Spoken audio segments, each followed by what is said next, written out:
Okay, good morning students. Welcome to Learners Academy. Good morning. So we were solving miscellaneous exercise on chapter number 1. शुरू के 2 questions कर लिए थे, अब third question से start करना है। देखो क्वेश्चन नंबर थर्ड से लेकर और अराउंड क्वेश्चन नंबर 12th तक मान लो ये क्वेश्चन थोड़े से स्लाइटली आपको डिफिकल्ट लगेंगे, है ना? क्यों? क्योंकि मैक्सिमम क्वेश्चन में अपन सेट्स की प्रॉपर्टीज को काम ले रहे हैं, और सेट्स की प्रॉपर्टीज का मतलब है सेट्स के यूनियन की प्रॉपर्टीज, सेट्स के इंटरसेक्शन की प्रॉपर्टीज, सेट्स के कॉम्प्लीमेंट की प्रॉपर्टीज, सेट्स के डिफरेंस की प्रॉपर्टीज, ये सारी चीजें अपन काम में ले रहे हैं। तो इसके लिए आपको सारी प्रॉपर्टीज पता होनी चाहिए। हालांकि इनमें से कुछ एक क्वेश्चन ऐसे भी हैं जो अपन विदाउट यूजिंग प्रॉपर्टीज अपन एग्जाम्पल से भी कर सकते हैं, बट एग्जाम्पल से करना हमेशा रिस्की होता है, क्योंकि हमने जो एग्जाम्पल लिया पता नहीं वो फेल पास होगा नहीं होगा, मान लो फेल हो जाए, फिर अपन सोचे यार ये नहीं दूसरा एग्जाम्पल लेते हैं, तो टाइम भी हमारा वेस्ट होता है। और कॉन्सेप्चुअली क्या होना चाहिए, हमको प्रॉपर्टीज के थ्रू करना आना चाहिए। ठीक है, तो सबको सारी प्रॉपर्टीज याद है क्या? नहीं है? चलो एक बार जल्दी से रिवाइज करो। मुझे बताओ ए यूनियन सी जो सेट होता है उसके अंदर कुछ तरह के, ए यूनियन सी क्यों, बी लो, ए यूनियन बी जो सेट होता है उसके अंदर किस तरह के एलिमेंट्स आते हैं? वो एलिमेंट्स जो कि ए में हैं या फिर बी में है, राइट? ये यूनियन की प्रॉपर्टी हो गई। मतलब मैथमेटिकल डेफिनेशन जो अपन ने लिखी थी सबकी, मैंने कहा था मैथमेटिकल डेफिनेशन लिखना जरूरी है क्योंकि वो आगे मिसलेनियस में काम आएगी, अब काम आएगी। मुझे बताओ ए इंटरसेक्शन बी की मैथमेटिकल डेफिनेशन क्या है? कि एक्स ए में भी है एंड एक्स बी में भी है। ठीक है, ए माइनस बी की बताना जरा। एक्स ए में है पर बी में नहीं है, ये एक्स माइनस ए माइनस बी की प्रॉपर्टी थी। अच्छा, और ए यूनियन हो गया, इंटरसेक्शन हो गया। हाँ, ए सबसेट ऑफ बी का मतलब क्या होता है? ये तो हो गई इनकी definition. A subset of B का मतलब क्या होता है? ए सबसेट ऑफ बी का मतलब ये होता है कि एक्स जो है वो ए में बिलोंग करता है तो वो बी में भी बिलोंग करे, तो वो मतलब ये चीज अगर प्रूव हो जाती है, कौन सी, 1 सेकेंड, अगर ये चीज प्रूव हो जाती है तो ये प्रूव हो जाता है कि ए बी का सबसेट है, या फिर उल्टा भी है, अगर ये चीज गिवन है तो उससे ये चीज भी प्रूव हो सकती है। भाई एक्स ए में भी है, ये गिवन पॉइंट, ये अज्यूम करके कि एक्स ए में भी है, हम ये प्रूव करते कि एक्स बी में भी है, तो प्रूव हो जाएगा ना कि ए बी का सबसेट है। या फिर ये गिवन है कि ए बी का सबसेट है, तो उससे हम ये प्रॉपर्टी भी प्रूव कर सकते हैं कि एक्स ए में भी है और एक्स बी में भी है। ये तो है ए सबसेट ऑफ बी। उल्टा कर दूं, बी सबसेट ऑफ है तो यहाँ बी लिख दो, यहाँ ए लिख दो। ठीक है, क्लियर है? अब मुझे एक चीज बताओ, ए सबसेट ऑफ बी हो गया। हाँ, अब बहुत इंपॉर्टेंट बात, ए को बी के बराबर प्रूव करने के लिए क्या करना पड़ता है? दो सेट्स को इक्वल प्रूव करने के लिए क्या करना पड़ता है? आपको बताया था मैंने, हमको ये प्रूव करना पड़ता है कि ए बी बी का सबसेट है और बी बी ए का सबसेट है। यानी कि ये चीज और ये चीज दोनों ही एक दूसरे के रिजल्ट्स हैं। इससे ये चीज प्रूव हो सकती है और इससे ये चीज प्रूव हो सकती है। यानी कि जिस क्वेश्चन में आपको कहेगा कि ए को बी के बराबर प्रूव करो, बी को सी के बराबर प्रूव करो, वहां पे आपको ये करना है, ए को बी का भी सबसेट बनाना है और बी को भी ए का सबसेट, दोनों ही एक दूसरे के सबसेट होंगे तो ही दोनों बराबर होंगे, दोनों एग्जैक्टली इक्वल होंगे। देखो अगर मान लो ये ए है और ये बी है, बिल्कुल बराबर है, एक दूसरे के ऊपर है, तो मैं कह सकता हूं ना कि ए बी बी का सबसेट है और बी बी ए। और मान लो कोई छोटा बड़ा है, मान लो ये ए है ये बी है, तो केवल मैं यही कह पाऊंगा कि बी ए का सबसेट है, मैं ऐसे तो ना कह पाऊंगा ए बी का सबसेट है, नहीं कह पाऊंगा ना, छोटा ही तो बड़े का सबसेट होता है। तो मैं क्या कह पाऊंगा कि बी ए का सबसेट है, बट आई कैन नॉट से कि ए बी का सबसेट है। तो इस केस में और भी बराबर दिख रहे हैं क्या? नहीं दिख रहे हैं ना। बराबर मतलब exactly same area, same portion consume करें, सेम एलिमेंट्स, बराबर नहीं दिख रहे हैं। तो अगर ए बी का सबसेट और बी ए का सबसेट है तो ही आप कह सकते हो कि ए बी के बराबर है। ठीक है, कुछ और बातें देख लेते हैं, क्योंकि उस टाइम बीच में क्वेश्चंस में बताएंगे तो थोड़ा कंफ्यूजन हो। मुझे एक चीज बताओ, अपन ने ए यूनियन बी की चीजें सीखी, तो मुझे बताओ अगर कोई एक्स नाम का एलिमेंट ए में है तो 100% वो ए यूनियन बी में होगा नहीं होगा? ए यूनियन बी वाले सेट में होगा नहीं होगा? लेकिन कई बच्चे ये लिख देते हैं, पता नहीं क्यों, कि सर वो ए में होगा ना तो वो ए इंटरसेक्शन बी में होगा। भाई ए इंटरसेक्शन बी में होना कोई गारंटी है क्या? नहीं है। वो ए में होके ए इंटरसेक्शन बी में ना भी हो चलेगा ना। मान लो एक्स यहाँ पर है, तो एक्स देखो ए में तो है, लेकिन वो इंटरसेक्शन बी में नहीं है ना, तो ये चीज तो गलत है। ये चीज सही है। हाँ देखो ए यूनियन बी, तो ये पूरा एरिया है, तो उसमें तो वो है, ए यूनियन बी में तो है। तो कोई भी सेट से, सिंगल सेट से जब आपको डबल सेट या दो सेट्स के यूनियन इंटरसेक्शन में जाना हो, तो सिंगल से आप यूनियन में ही जा सकते हो, इंटरसेक्शन में 100% नहीं जा सकते। इंटरसेक्शन में 100% कब जा सकते हो? जब ये गिवन हो, क्या कि एक्स ए में भी है और एक्स बी में भी है। इसका रिजल्ट आप ले सकते हो कि एक्स जो होगा ए और बी दोनों में होगा, अगर एक्स ए में भी है और एक्स बी में भी है। अगर ये चीज नहीं गिवन है तो आप क्या लिखोगे? ए यूनियन बी लिखोगे। वो चीज गिवन है तो फिर ये चीज लिखोगे। ठीक है, समझ में आई बात? कोई डाउट किसी को भी? ठीक है, तो स्टार्ट करते हैं question number third. Question number third क्या है? Let A B and C be the set such that A union B और ए यूनियन सी बराबर है। भाई ए का बी से यूनियन करें या ए का सी से यूनियन करें, दोनों बातें बराबर हैं। साथ में ये भी है कि ए का बी से इंटरसेक्शन करें या ए का सी से इंटरसेक्शन करें, वो बात भी बराबर है। भाई दोनों का यूनियन भी बराबर आ रहा है और दोनों का, तो प्रूव करो कि बी और सी बराबर है। प्रूव करो कि बी और सी बराबर। अब बी और सी को बराबर प्रूव करने के लिए अभी अभी बताया क्या करना पड़ेगा? B is a subset of C prove करना पड़ेगा, एंड साथ में ये भी प्रूव करना पड़ेगा C is a subset of B prove करना पड़ेगा। अच्छा, B is a subset of C prove करने के लिए क्या करना पड़ेगा? ये प्रूव करना पड़ेगा कि कोई एक्स नाम का एलिमेंट बी में है, मानकर, ऐसा मानकर ये प्रूव करना पड़ेगा कि एक्स सी में भी है। भाई ये अज्यूम करके ये प्रूव करना पड़ेगा, तभी तो प्रूव होगा B is a subset of C. Similarly C is a subset of B में क्या प्रूव करना पड़ेगा? अब उधर एक्स ले लिया तो इधर वाई ले लो। y बिलोंग्स टू सी मानते हुए ये प्रूव करना पड़ेगा कि y बी में भी है, क्योंकि कोई एलिमेंट इसमें भी है और इसमें भी है, तो वो उसका सबसेट होता है। ठीक है, समझ में आई बात? शुरू करें, चलो स्टार्ट राइटिंग।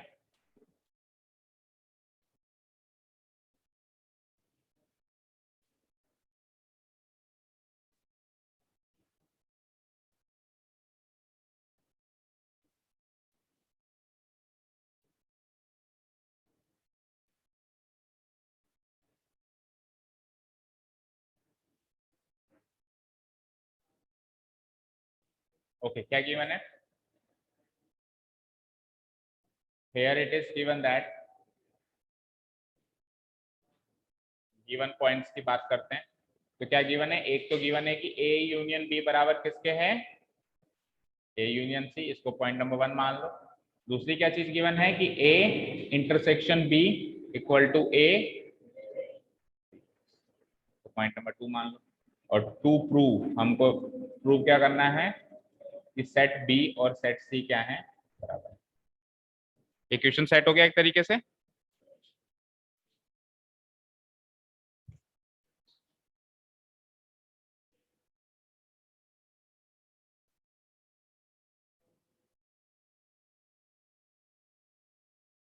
ठीक है, अब b equals to C prove करने के लिए अभी भी क्या बताया मैंने, क्या प्रूव करना है आपको?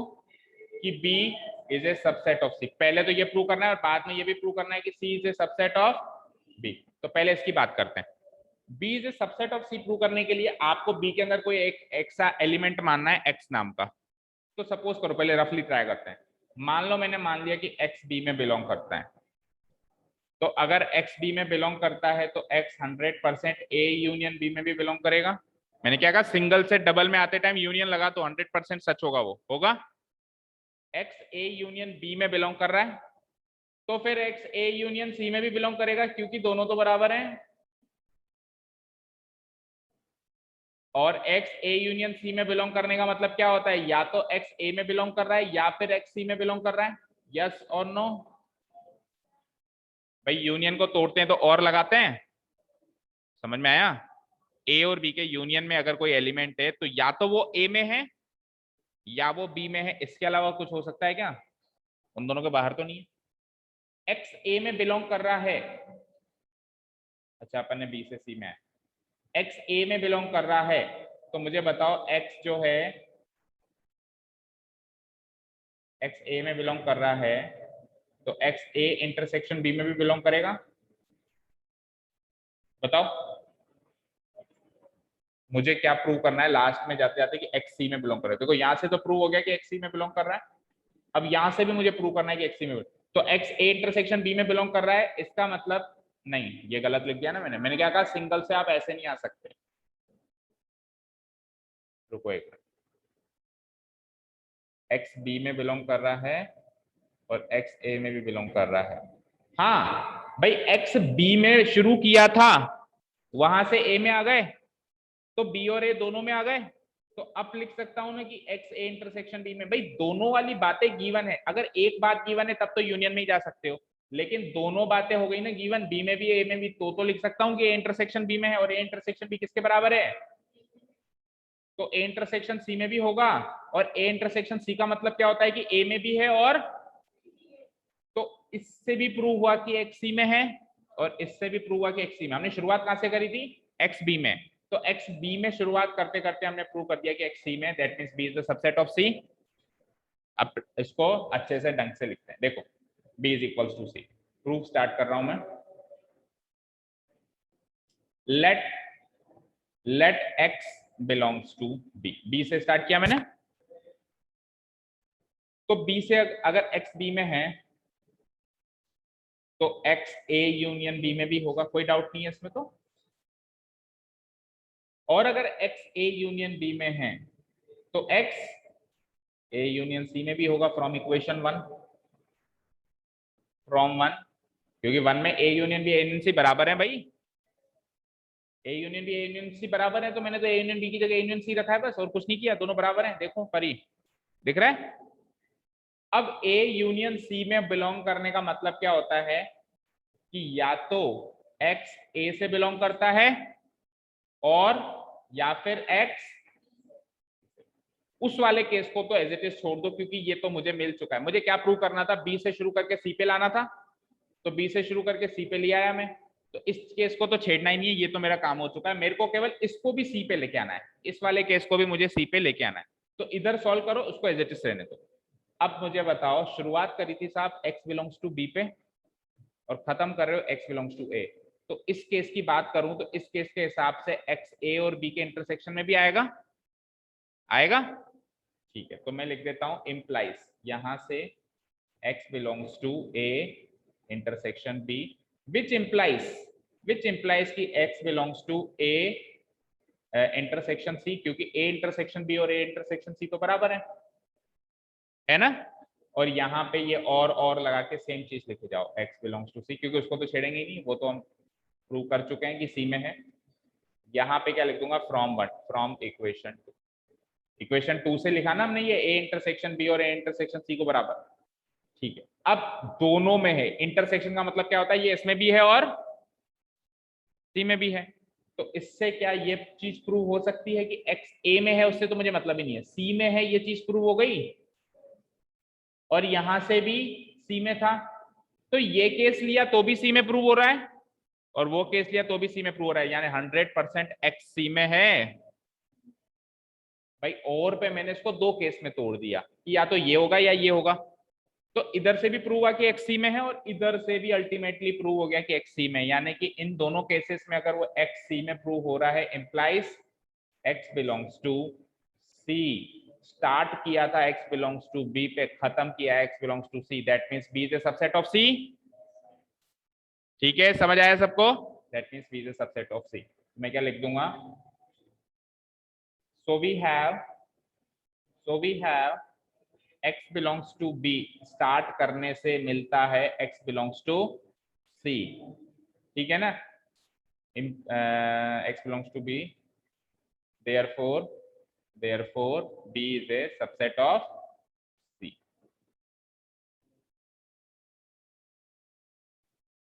अब b is a subset of c करने से काम नहीं चलेगा ना, अभी तो c is a subset of b भी प्रूव करना है, क्योंकि दो सेट्स बराबर कब हैं, जब दोनों एक दूसरे के सब, तो ये केवल एक पार्ट हुआ है यहाँ पे, ये केवल मैंने b को c का सबसेट प्रूव किया है, अब उल्टा चलना है, क्या, c को b का सबसेट प्रूव करना है।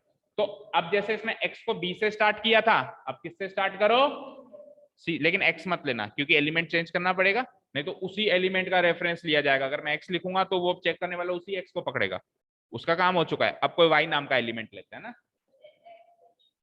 क्या एक्स डैश अच्छा नहीं लगता, पॉइंट पे लगाते हैं, जैसे मान लो ए, जैसे quadrilateral A B C D है, वहां पे पॉइंट मार्क करना है तो ए डैश, वैल्यू पे डैश नहीं लगाते हैं ना, एक्स तो एक वैल्यू है ना।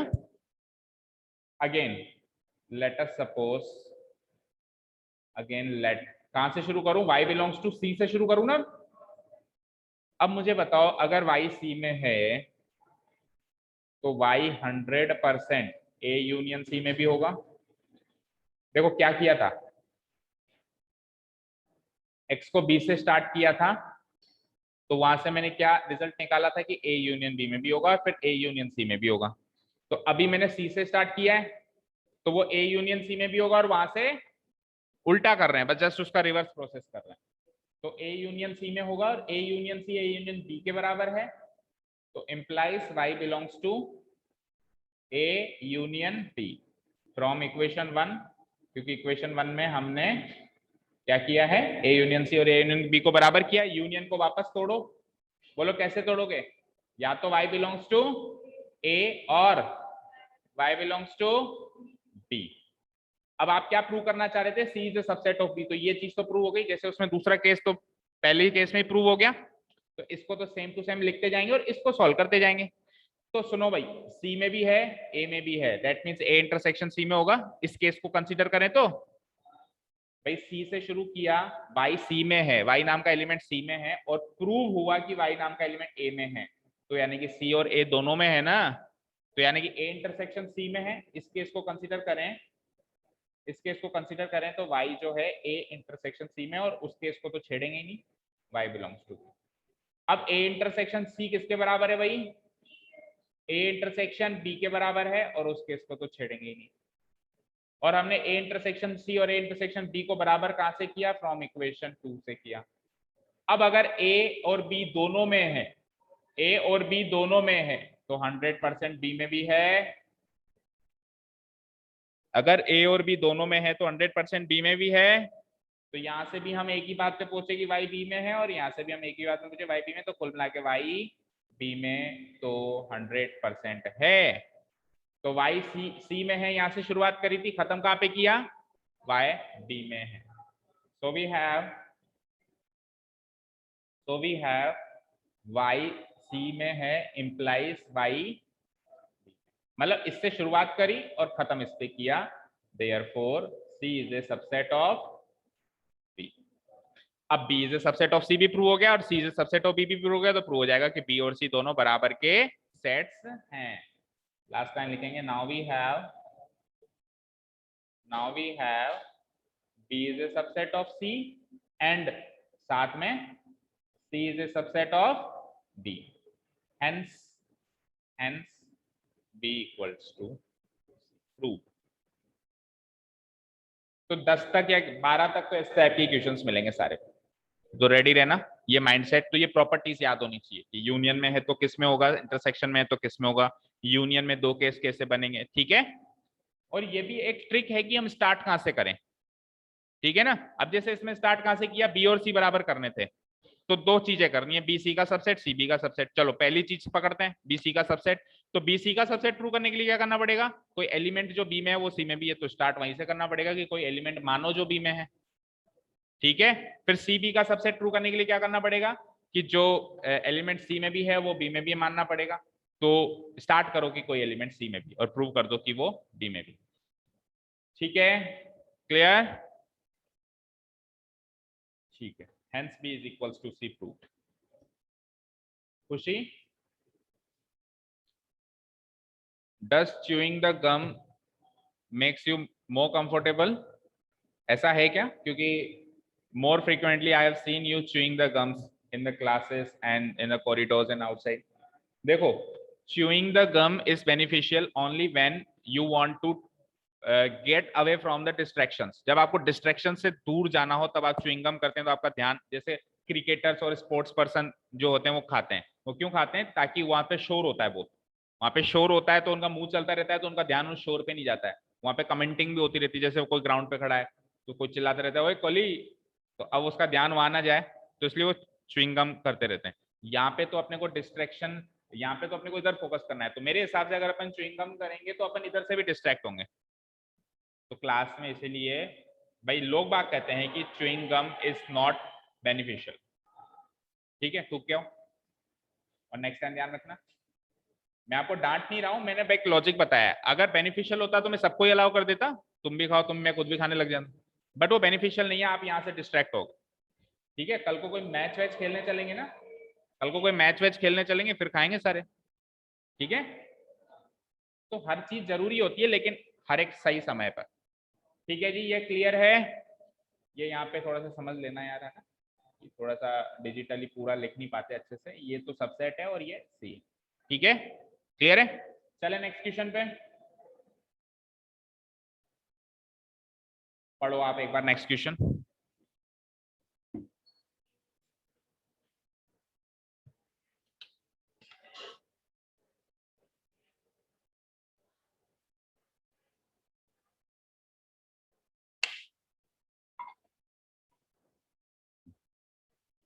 क्या समझे? समझे कुछ? Show that the following four conditions are equivalent. ये चारों कंडीशंस बराबर हैं, ऐसा प्रूव करना है। बराबर है मतलब चाहे से मैं ये कह दूं, चाहे से मैं ये कह दूं, चाहे से मैं ये कह दूं, और चाहे से मैं ये कह दूं। मतलब मैंने कोई सिचुएशन कंसीडर करी है, उसमें ये चारों बातें प्रूव हो रही है, ऐसा मुझे प्रूव करना है। ऐसा नहीं है कि ये तीन हो रही है, चौथी नहीं हो रही है, चौथी हो रही है, तीन नहीं हो रही है। तो एक बार पहले कॉमन सेंस से सोचते हैं। देखो क्या कह रहा है ये, कि ए बी का सबसेट है। ए बी का,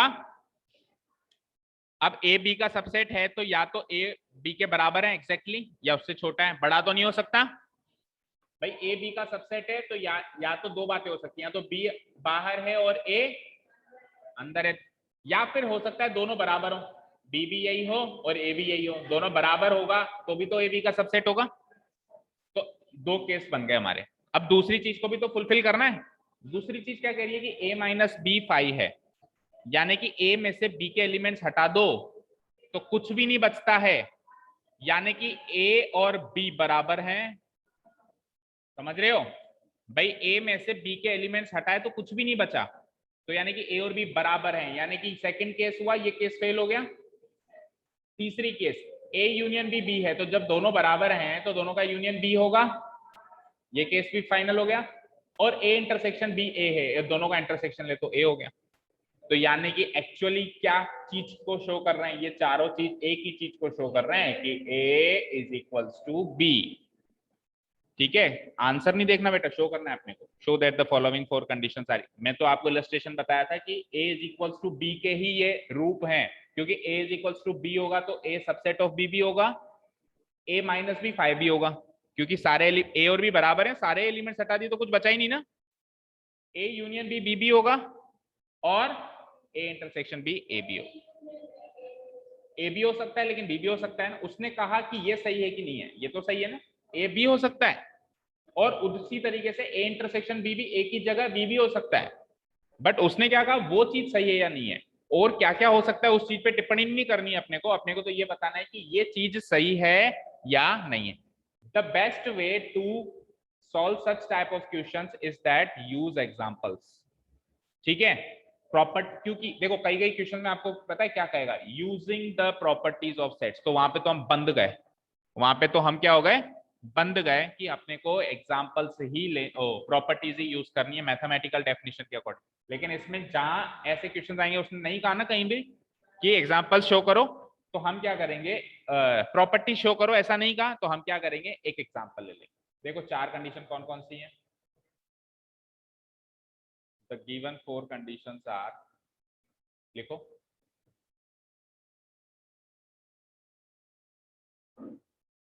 the given four conditions are, बोलो पहली condition a subset of b। दूसरी condition a minus b is equals to 5, a union b is equals to b, a intersection b is equals to a। और properties से अगर इसको solve करना चाहो तो फिर पता है कैसे सॉल्व करेंगे, इन चारों में से कोई भी एक कंडीशन तो अज्यूम कर लो और बाकी तीन प्रूव कर दो। क्या कहा मैंने? इन चारों में से कोई भी एक कंडीशन तो क्या कर लो, अज्यूम कर लो, और बाकी तीन प्रूव कर लो। वो तरीका होगा कि चारों को इक्विवेलेंट प्रूव करना है। और सबसे आसान कंडीशन अज्यूम करने के लिए जो मुझे मिलेगी वो ये मिलेगी, फाई वाली। इसको अज्यूम कर लो, a minus B equals to phi का मतलब है कि अगर x बिलोंग्स टू a है, अगर x बिलोंग्स टू a है तो x बिलोंग्स टू, भाई a माइनस बी का मतलब क्या होता है ये बताओ? a माइनस बी का मतलब ये होता है all x such that x belongs to a and x does not belong to b। तो ऐसा कोई x मिला ही नहीं, फाई मिला, फाई मतलब कुछ भी नहीं मिला, ऐसा कोई x मिला ही नहीं कि x a में है और b में नहीं है। यानी कि हर एक x जो a में है वो b में भी है, और हर एक x जो a में भी है और b में भी है, दैट मीन्स क्या हुआ कि a b का सबसेट है। तो उससे ये चीज प्रूव हो गई। चलो प्रॉपर्टी से भी अगर आप ट्राई करना चाहो, मैं दो चीज, पहली और दूसरी तो प्रॉपर्टी से करा देता हूँ, तीसरी चौथी भी करा दूंगा अगर आप कहोगे, लेकिन वो थोड़ा लेंगे, ट्राई कर।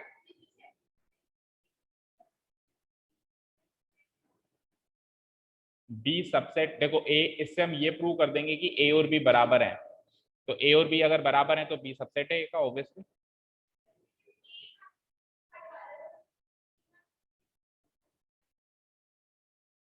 ए माइन, देखो, हाँ सर, स्टार्ट करते हैं। Let us take second condition, a minus B equal to 5।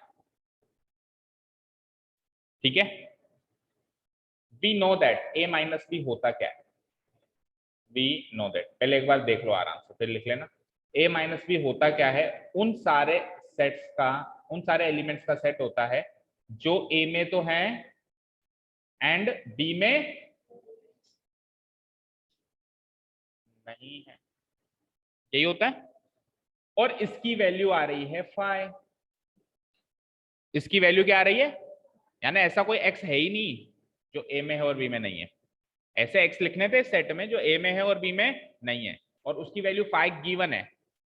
मैं सामने लिख देता हूं given, that means there does not exist any x, there does not exist any x, does not exist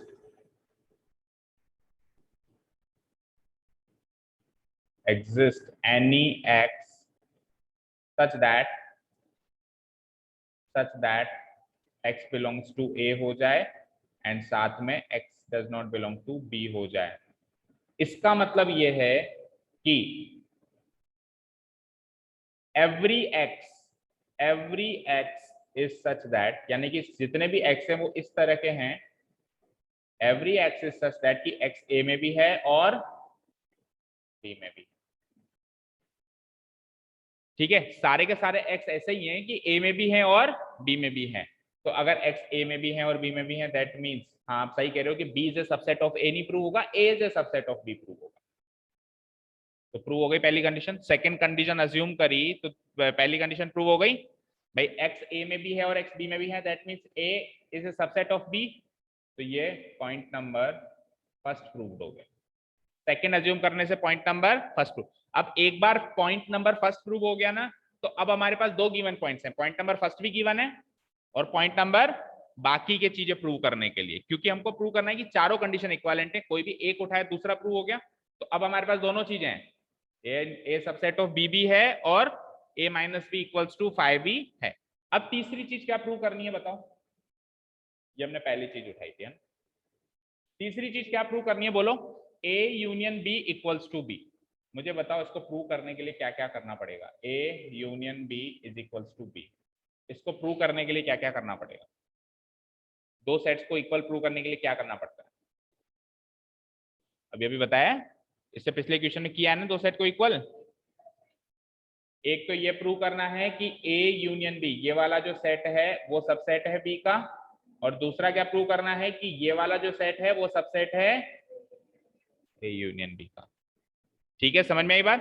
भाई ये भी प्रूव करना है और ये भी प्रूव करना है। तो अब दोनों केस स्टार्ट करने पड़ेंगे, पहले इधर से और फिर इधर से। तो मुझे बताओ अगर मैं ये वाला केस स्टार्ट करूं, ये वाला केस स्टार्ट करूं, यहां लिख देता हूं a union b is a subset of b, ये चीज प्रूव करने पे आया।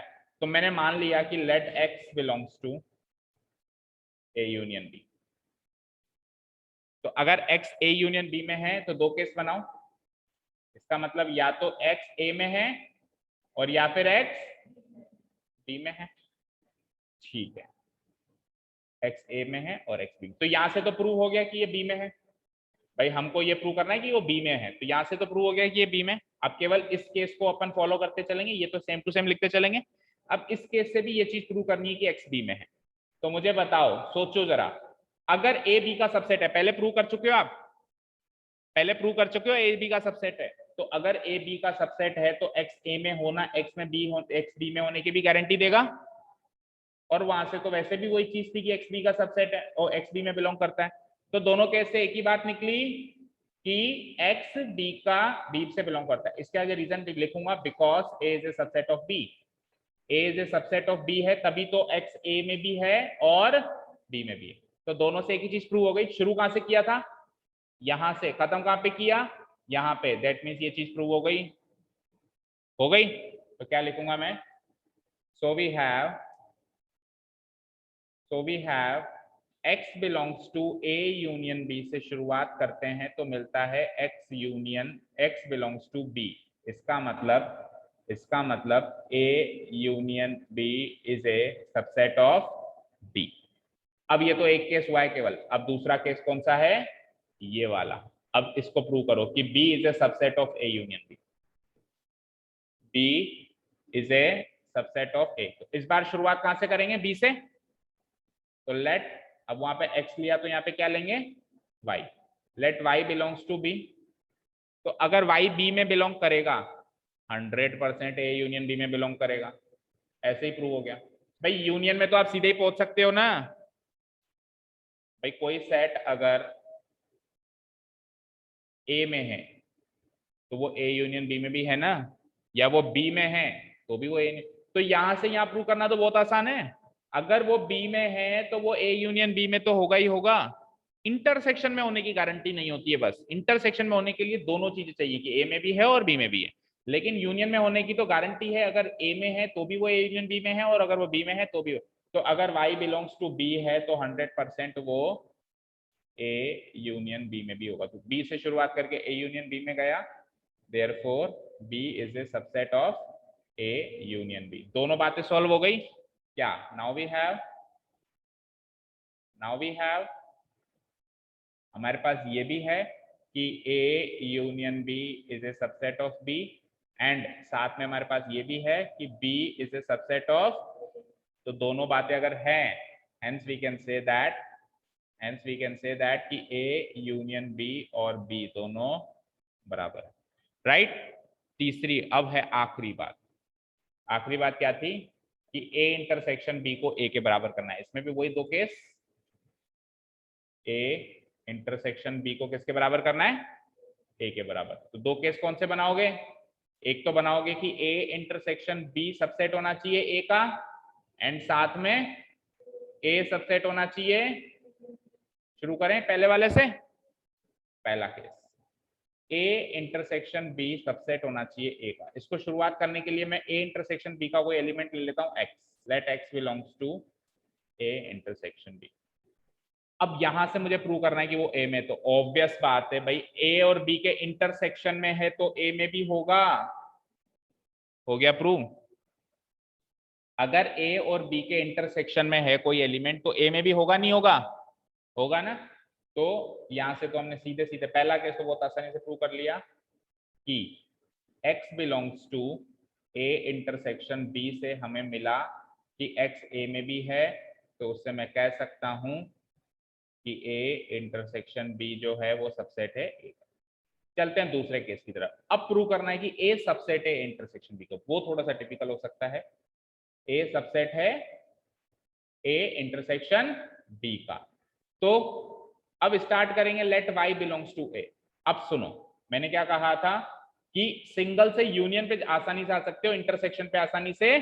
मैं ऐसे नहीं लिख सकता कि y a में है तो y a और b के इंटरसेक्शन में भी होगा, गलत। जरूरी नहीं है कि वो इंटरसेक्शन में भी हो, यूनियन में 100% होगा। अब यहां पे आपको जो पिछली प्रॉपर्टीज प्रूव कर दी उसका सहारा लेना पड़ेगा। ठीक है, जिसको जाना है जा सकते हो।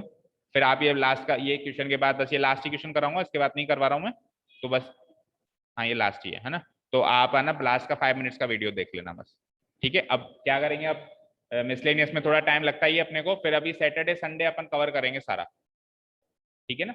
चलो हाँ, जिसको जाना है वो, और जो रुक सकता है रुको। y बिलोंग्स टू a से शुरुआत करी, अब प्रूव करना है कि y a और b के इंटरसेक्शन में b। तो मुझे एक चीज बताओ, a जो है वो b का सबसेट है, प्रूव कर चुके हो, कर चुके हो क्या? तो a b का सबसेट है, तो जो एलिमेंट a में होगा वो b में भी होगा। y a में है ना, तो y b में भी होगा, होगा? क्यों होगा? Because a is a subset of b, पहले प्रूव कर चुके हैं अपन, ठीक है जी। तो अब y a में और b में दोनों में है, तो फिर इनके इंटरसेक्शन में भी होगा। खत्म कहानी। सो वी हैव शुरुआत करी अपन ने कि y बिलोंग टू a, और खत्म किया अपन ने y belong to a intersection b, ठीक है। Therefore a is a subset of a intersection b। तो दोनों बातें प्रूव हो गई, ये भी प्रूव हो गया कि a intersection b is a subset of a, और ये भी प्रूव हो गया कि a is a subset of. तो दोनों बातों से क्या प्रूव हो जाएगा कि दोनों सेट बराबर हैं। Now we have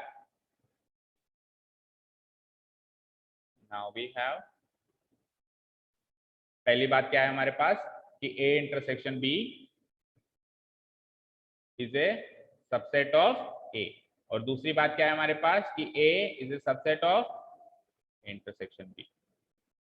hence we can say that कि ये a इंटरसेक्शन b जो है बराबर है a। ये भी प्रूव हो गया।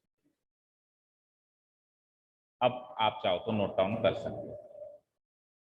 ये दूसरी बात यहाँ पे प्रूव हुई थी। तो हमने एक बात अज्यूम करके बाकी 3 बातें प्रूव कर दी, और एक बात यहाँ पे अज्यूम नहीं, ये नहीं, कहाँ हुई थी, एक बात यहाँ पे प्रूव हो गई है ना। तो अज्यूम किया हमने ये वाली, ये तो हमने माना अजम्पशन, और बाकी बातों को फिर प्रूव किया। अब नोट डाउन कर लो।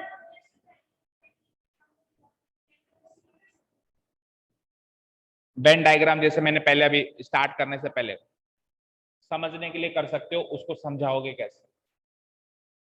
समझ गए? तो समझाने का जो बेस्ट तरीका बुक में भी दिया हुआ है वो है मैथमेटिकल डेफिनेशन से। या तो फिर अगर आप वेन डायग्राम बना रहे हो ना बेटा, तो फिर आप एलिमेंट्स भी लो, फिर तो आप समझा सकते हो, है ना। फिर सीधा सीधा तरीका है कि ए में कुछ एलिमेंट्स मान लो, बी में कुछ एलिमेंट्स मान लो, और इस तरीके से एग्जाम्पल लेके।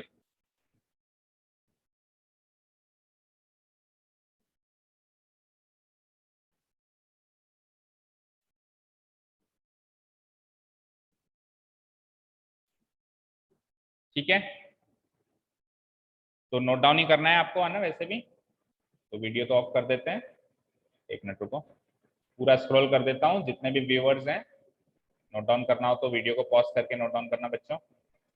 और ये यहाँ पे हमारा खत्म हो। मैं नंबरिंग भी कर देता हूँ अगर आप कंफ्यूज हो रहे हो तो। देखो, सबसे पहले सेकंड पॉइंट से, तो अपने सेकंड पॉइंट को तो अपन ने अज्यूम कर लिया। सेकंड पॉइंट को अज्यूम करके अपन ने ये पहला वाला पॉइंट क्या है, प्रूव कर दिया। फिर ये तीसरा वाला पॉइंट प्रूव करने की तरफ चले, और ये कौन सा, ये चौथा वाला नहीं, ये वाला, ये चौथा वाला पॉइंट प्रूव करना, यहां से स्टार्ट, ठीक है ना। Okay, thank you so much for listening to us, have a nice day, keep learning and bye.